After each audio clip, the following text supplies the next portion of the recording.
Hi, welcome to the first Cooking at HEPL blog. My name is Heidi. I'm a public services librarian at the Hamilton East Public Library. Today we are going to make spaghetti with spiced beef and tomato sauce from Christopher Kimball's book, Cookish. This cookbook, most of the recipes have 6 ingredients or less, and many of the recipes just use one pot or pan. So I decided to start with this because I'm a fairly inexperienced cook and I don't have a fancy kitchen or a lot of fancy tools. So if I can do it, you can do it. So let's get started. So the first thing we do is take 1 tablespoon of olive oil and we'll put it in a 12-inch skillet. And then we are going to mince 6 cloves of garlic, and I am just going to use a garlic press to make it a little simpler. And now I have added 6 cloves of garlic, so now I am going to add a 6-ounce can of tomato paste, and then we'll cook that until it gets slightly brown in color.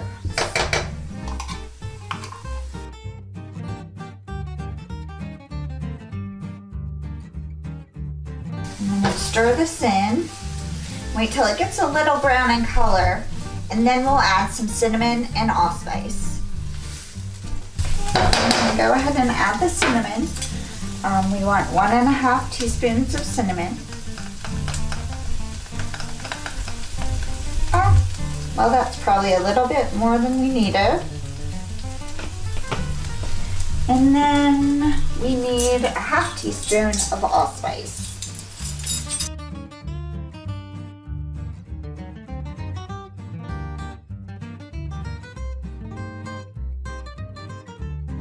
Next we add 1½ cups of water, the beef,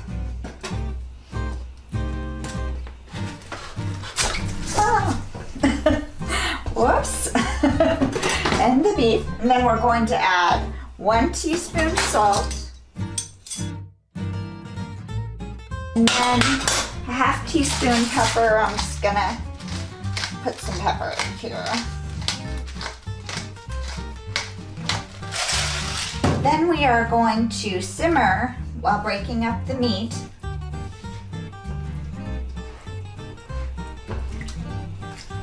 And this will take a while to simmer. While we do that, we can cook the spaghetti that will go with this and keep breaking up the meat.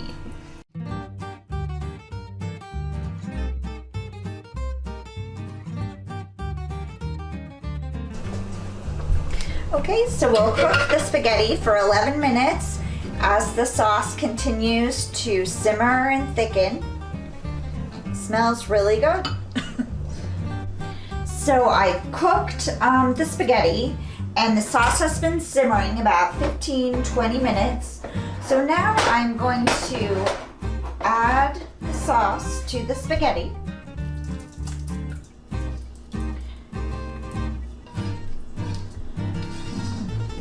Get it all in there. And I'm just going to use some tongs to toss it together.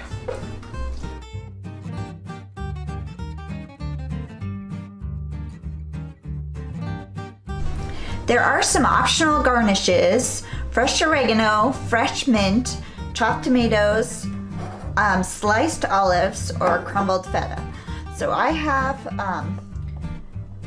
chosen to add some feta cheese and some Kalamata olives, and it's done.